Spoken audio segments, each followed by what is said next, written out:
आन देश की, शान देश की, देश की हम संतान हैं, और तीन रंगों से रंगा तिरंगा, अपनी ये पहचान है। जय हिंद दोस्तों, मैं हूं आपका बहादुर सर, और आप सभी लोगों के लिए 76वें गणतंत्र दिवस की हार्दिक शुभकामनाएं। दोस्तों, आज के इस वीडियो में हम गणतंत्र दिवस यानी कि रिपब्लिक डे से बनने वाले जीके और करंट अफेयर्स के सारे महत्वपूर्ण क्वेश्चन, सभी महत्वपूर्ण फैक्ट को डिस्कस करने वाले हैं। तो यदि आप किसी एग्जाम की तैयारी कर रहे हो या फिर आप एक जागरूक नागरिक हैं, तब आपको ये वीडियो देखना जरूरी है। तो आइए दोस्तों, बिना किसी देरी के शुरुआत कर लेते हैं नंबर फर्स्ट क्वेश्चन से।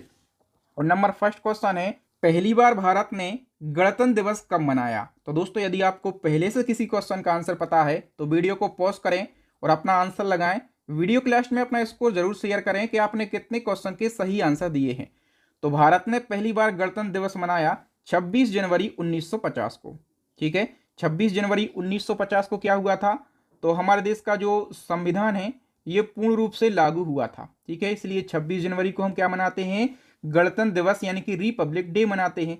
हमारा संविधान लागू हुआ 26 जनवरी 1950 को, लेकिन जो देश का संविधान है ये बनकर कब तैयार हुआ था? तो संविधान बनकर तैयार हुआ था 26 नवंबर 1949 को।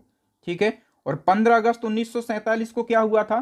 तो 15 अगस्त 1947 को अपना देश जो भारत है ये स्वतंत्र हुआ था। ठीक है, ये तीन डेटें आपको याद रखना है। तो 15 अगस्त को हम क्या मनाते हैं?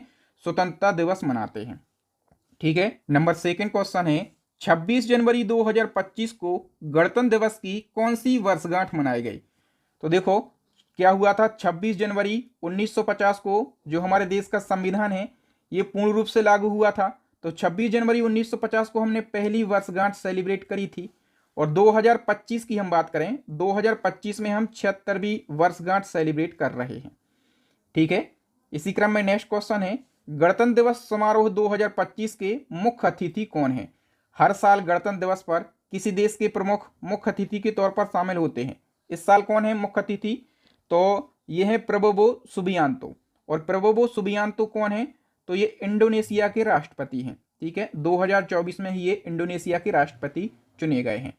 नेक्स्ट हमारा क्वेश्चन है, गणतंत्र दिवस समारोह 2024 के मुख्य अतिथि कौन थे? पिछले साल जो मुख्य अतिथि हैं ये एमेनुअल मैक्रोन थे। ठीक है, कहाँ के? फ्रांस के ये राष्ट्रपति थे। ठीक है, नेक्स्ट क्वेश्चन है, पहली बार 1950 में गणतंत्र दिवस के मुख्य अतिथि कौन थे? 1950 में पहली बार गणतंत्र दिवस के मुख्य अतिथि के तौर पर बुलाया गया था दोस्तों सुकर्णो के लिए। ठीक है, सुकर्णो भी इंडोनेशिया के राष्ट्रपति थे। कहाँ के? इंडोनेशिया के राष्ट्रपति। नेक्स्ट क्वेश्चन है, 76वें गणतंत्र दिवस 2025 की थीम क्या है? थीम पूछी जाती है एग्जाम में। तो दोस्तों थीम रखी गई है स्वर्णिम भारत, विरासत और विकास। स्वर्णिम भारत यानी कि golden India, heritage and progress इसकी थीम है। नेक्स्ट क्वेश्चन है, प्रत्येक वर्ष गणतंत्र दिवस यानी कि 26 जनवरी के अवसर पर दिल्ली के कर्तव्य पथ पर तिरंगा कौन फहराते हैं? तो देखो गणतंत्र दिवस पर और दिल्ली के कर्तव्य पथ पर तिरंगा फहराते हैं राष्ट्रपति जी। अभी राष्ट्रपति कौन है? श्रीमती द्रौपदी मुर्मू। तो आइए हम डिटेल से समझ लेते हैं। गणतंत्र दिवस यानी कि 26 जनवरी के अवसर पर देश के राष्ट्रपति दिल्ली के कर्तव्य पथ पर झंडा फहराते हैं। वहीं हम बात करें स्वतंत्रता दिवस यानी कि 15 अगस्त के अवसर पर देश के जो प्रधानमंत्री होते हैं वो दिल्ली के लाल किले पर ध्वजारोहण करते हैं। ठीक है, क्या करते हैं? ध्वजारोहण करते हैं। देखो ध्वजारोहण करना और झंडा फहराना दोनों में एक छोटा सा अंतर है। अंतर क्या है? तो झंडा फहराना ये कब फहराया जाता है? गणतंत्र दिवस पर फहराया जाता है। इसमें क्या होता है? तो तिरंगे को पहले से ऊपर बांध कर रखा जाता है। जैसे ही रस्सी खींचते हैं तो फूल गिर जाते हैं और तिरंगा लहराने लगता है। और वहीं ध्वजारोहण क्या होता है? ये स्वतंत्रता दिवस के अवसर पर होता है। रस्सी खींचते हैं, झंडा ऊपर की ओर जाता है और ऊपर पहुंचकर ये लहराता है। ठीक है, तो ये छोटा सा अंतर है ध्वजारोहण और झंडा फहराने में। ये अंतर आपको याद रखना है। ठीक है, मैं आपको दोस्तों बार बार बताता हूँ अपनी ई बुक के बारे में।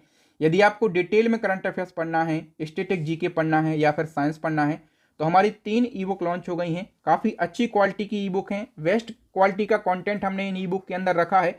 तो आप किसी भी एग्जाम की तैयारी कर रहे हो, आपको सिलेक्शन लेना है तो ये ई बुक जो हैं ये काफ़ी हेल्पफुल साबित होंगी। इसलिए इन तीनों ई बुक को आप परचेस कर लीजिए। इन सभी ई बुक का लिंक आपको वीडियो के डिस्क्रिप्शन बॉक्स में मिल जाएगा। नेक्स्ट हमारा क्वेश्चन है, प्रत्येक वर्ष गणतंत्र दिवस यानी कि 26 जनवरी के अवसर पर भारत के विभिन्न राज्यों में झंडा कौन फहराते हैं? तो गणतंत्र दिवस के अवसर पर राज्यों में झंडा फहराते हैं राज्यपाल, ठीक है। और यदि हम बात करें स्वतंत्रता दिवस के अवसर पर, तो स्वतंत्रता दिवस के अवसर पर ध्वजारोहण करते हैं राज्यों में राज्यों के मुख्यमंत्री, ठीक है। नेक्स्ट हमारा क्वेश्चन है, गणतंत्र दिवस पर राष्ट्रपति को कितने तोपों की सलामी दी जाती है? तो गणतंत्र दिवस पर राष्ट्रपति को 21 तोपों की सलामी दी जाती है, ठीक है। प्रत्येक वर्ष गणतंत्र दिवस परेड पर मार्च पास्ट का नेतृत्व कौन सी सैन्य टुकड़ी करती है? तो गणतंत्र दिवस परेड पर जो मार्च पास्ट होता है इसका नेतृत्व पैदल सेना की टुकड़ी करती है। बी ऑप्शन करेक्ट आंसर हो जाएगा। नेक्स्ट क्वेश्चन है, गणतंत्र दिवस के अवसर पर पारंपरिक रूप से किस पुरस्कार की घोषणा नहीं की जाती? देखो, गणतंत्र दिवस के अवसर पर यदि भारत रत्न दिया जाना है तो इसकी घोषणा की जाएगी, पद्म पुरस्कार की घोषणा की जाती है, वीरता पुरस्कार की घोषणा की जाती है, लेकिन अर्जुन पुरस्कार की घोषणा नहीं की जाती। अर्जुन पुरस्कार जो है ये खेल से संबंधित है और पिछले चार सालों में खेलों में बेस्ट प्रदर्शन करने वाले खिलाड़ियों को ये दिया जाता है। नेक्स्ट क्वेश्चन है, पहला गणतंत्र दिवस समारोह कहां पर आयोजित किया गया था? तो पहला गणतंत्र दिवस समारोह 26 जनवरी 1950 को इरविन स्टेडियम में आयोजित किया गया था। इरविन स्टेडियम कहां पर है? नई दिल्ली में, और अब इसको नेशनल स्टेडियम के नाम से जाना जाता है। नेक्स्ट हमारा क्वेश्चन है, राजपथ पर पहली परेड कब आयोजित हुई थी? तो राजपथ पर पहली परेड 1955 में आयोजित हुई थी, ठीक है। राजपथ का नाम अब क्या हो गया है? कर्तव्य पथ हो गया है। नेक्स्ट क्वेश्चन है, नई दिल्ली में गणतंत्र दिवस परेड कहां से कहां तक होती है? तो देखो, जो गणतंत्र दिवस की परेड है ये कर्तव्य पथ पर राष्ट्रपति भवन से लेकर इंडिया गेट तक होती है और फिर इंडिया गेट से लगाकर लाल किले तक होती है, ठीक है। तो इसको आप याद रखेंगे। नेक्स्ट हमारा क्वेश्चन है, भारत के लोगों के संघर्ष और बलिदान को याद करने के लिए विभाजन विभीषिका स्मृति दिवस कब मनाया जाता है? तो विभाजन विभीषिका स्मृति दिवस ये हर साल 14 अगस्त को मनाया जाता है। हम डिटेल की बात कर लेते हैं। देखो, विभाजन विभीषिका स्मृति दिवस भारत में हर साल 14 अगस्त को मनाया जाने वाला एक वार्षिक राष्ट्रीय स्मृति दिवस है। पीएम मोदी जी की घोषणा के बाद ये दिवस पहली बार वर्ष 2021 में मनाया गया था। ये दिवस 1947 के भारत विभाजन के दौरान लोगों के संघर्ष और बलिदान को याद करने के लिए मनाया जाता है। नेक्स्ट क्वेश्चन, विदेशी भूमि पर तिरंगा फहराने वाला या फिर वाली पहली भारतीय कौन थी? तो पहली बार विदेशी भूमि पर तिरंगा फहराया था मैडम भीकाजी कामा ने।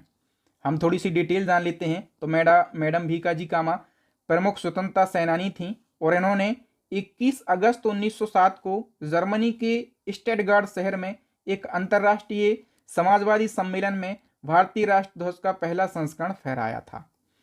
नेक्स्ट क्वेश्चन है, भारतीय क्रांतिकारियों की माता किसे कहा जाता है?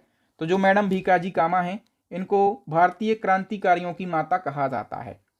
नेक्स्ट, भारत के वर्तमान राष्ट्रध्वज का डिजाइन किसने तैयार किया? जो हमारा राष्ट्रध्वज है इसका डिजाइन तैयार किया पिंगली वेंकैया ने, ठीक है। और जब इनने ये डिजाइन तैयार किया तो अभी क्या है, चक्र है, तो चक्र की जगह पर गांधी जी का चरखा हुआ करता था, ठीक है। पिंगली वेंकैया इनका नाम याद रखना। 2 अगस्त को हर साल इनकी जयंती मनाई जाती है। नेक्स्ट क्वेश्चन है, भारत में वर्तमान राष्ट्रध्वज तिरंगे को संविधान सभा के द्वारा कब अपनाया गया? तो तिरंगे को संविधान सभा के द्वारा 22 जुलाई 1947 को अपनाया गया था राष्ट्रध्वज के रूप में। इस डेट को आप जरूर याद रखना, 22 जुलाई 1947। नेक्स्ट क्वेश्चन है, भारत के तिरंगे झंडे में चरखे की जगह चक्र कब अस्तित्व में आया? तो मैंने बताया कि जब इसका डिजाइन पिंगली वेंकैया ने तैयार किया था तब चक्र की जगह पर चरखा हुआ करता था, ठीक है। तो चरखे की जगह पर यह चक्र कब अस्तित्व में आया? 1947 को, 22 जुलाई 1947 को, जब इसको राष्ट्रध्वज के रूप में अपनाया गया था। नेक्स्ट हमारा क्वेश्चन है, भारत के राष्ट्रध्वज की लंबाई और चौड़ाई का अनुपात क्या है? तो लंबाई और चौड़ाई का अनुपात है 3:2। लेकिन यदि क्वेश्चन में आपसे चौड़ाई और लंबाई का अनुपात पूछा जाए तो आप कहेंगे 2:3, ठीक है। लंबाई और चौड़ाई का अनुपात अभी पूछा गया है। नेक्स्ट हमारा क्वेश्चन है, राष्ट्रध्वज के शीर्ष में जो केसरिया रंग होता है ये क्या दर्शाता है?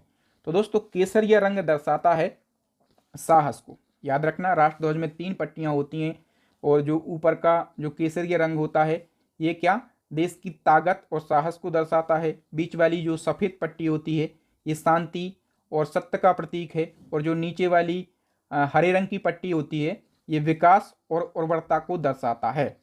ठीक है, याद रखना आप लोग। नेक्स्ट हमारा क्वेश्चन है, भारत के राष्ट्रध्वज के मध्य बने धर्म चक्र का रंग क्या है? तो ये जो चक्र बना हुआ है इसका रंग है गहरा नीला। यदि नीला और गहरा नीला दो ऑप्शन मिलते हैं तो आप गहरे नीले पर क्लिक करके आएंगे। ठीक है, इस चक्र में तीलियों की संख्या कितनी होती है? तो 24 तीलियां होती हैं और ये 24 तीलियां मनुष्य के 24 गुणों को दर्शाती हैं। इस चक्र का जो प्रारूप है ये सारनाथ में स्थित अशोक स्तंभ से लिया गया है। नेक्स्ट क्वेश्चन, ये कथन किसका है? एक ध्वज या फिर झंडा ना सिर्फ हमारी स्वतंत्रता बल्कि सभी लोगों की स्वतंत्रता का प्रतीक है। तो दोस्तों सीधे कथन एग्जाम में पूछे जाते हैं। ये कथन दिया था देश के पहले प्रधानमंत्री जवाहरलाल नेहरू ने। भारत में कितने राष्ट्रीय अवकाश होते हैं, या फिर हम कहें कि नेशनल हॉलीडे कितने होते हैं भारत में? तो दोस्तों 3 राष्ट्रीय अवकाश होते हैं। ठीक है, एक होता है गणतंत्र दिवस, और गणतंत्र दिवस कब होता है? 26 जनवरी को। दूसरा होता है दोस्तों स्वतंत्रता दिवस, और स्वतंत्रता दिवस कब होता है? 15 अगस्त को। ठीक है, फिर होती है गांधी जयंती, तो गांधी जयंती कब होती है? 2 अक्टूबर को गांधी जयंती होती है। ये 3 राष्ट्रीय अवकाश होते हैं अपने देश में, या फिर राष्ट्रीय पर्व आप इनको बोल सकते हैं। नेक्स्ट है, भारत के राष्ट्रीय पशु का वैज्ञानिक नाम क्या है? तो सबसे पहले तो हमें राष्ट्रीय पशु पता होना चाहिए कि क्या है। क्या है राष्ट्रीय पशु? बाघ है, यानी कि टाइगर अपने देश का राष्ट्रीय पशु है। और इसका जो वैज्ञानिक नाम है ये है क्या? Panthera tigris.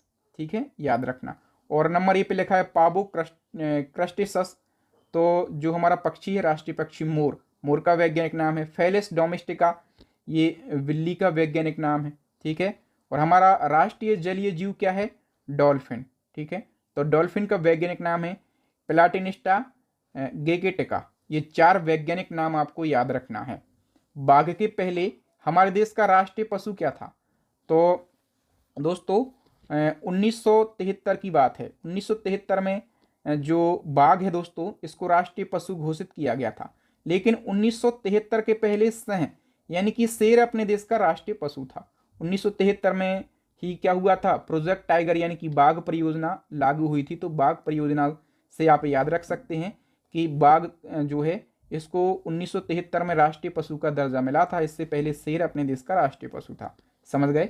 नेक्स्ट क्वेश्चन, भारतीय राष्ट्रीय गान का अंग्रेजी में अनुवाद किसने किया? भारतीय राष्ट्रगान है जन गण मन, और इसका अंग्रेजी में अनुवाद खुद राष्ट्रगान के रचयिता रविन्द्रनाथ टैगोर ने किया था। तो राष्ट्रगान के बारे में सारे फैक्टों को हम डिस्कस कर लेते हैं।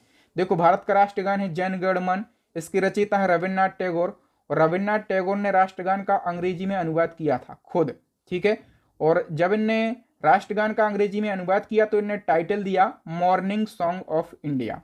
ठीक है, राष्ट्रगान पहली बार 27 दिसंबर 1911 को कांग्रेस के कलकत्ता अधिवेशन में गाया गया, और राष्ट्रगान को जनगण यानी कि राष्ट्रगान जनगण मन को संविधान सभा के द्वारा 24 जनवरी 1950 को राष्ट्रगान के रूप में अपनाया गया था, और इसी दिन वंदे मातरम को राष्ट्रगीत के रूप में अपनाया गया था।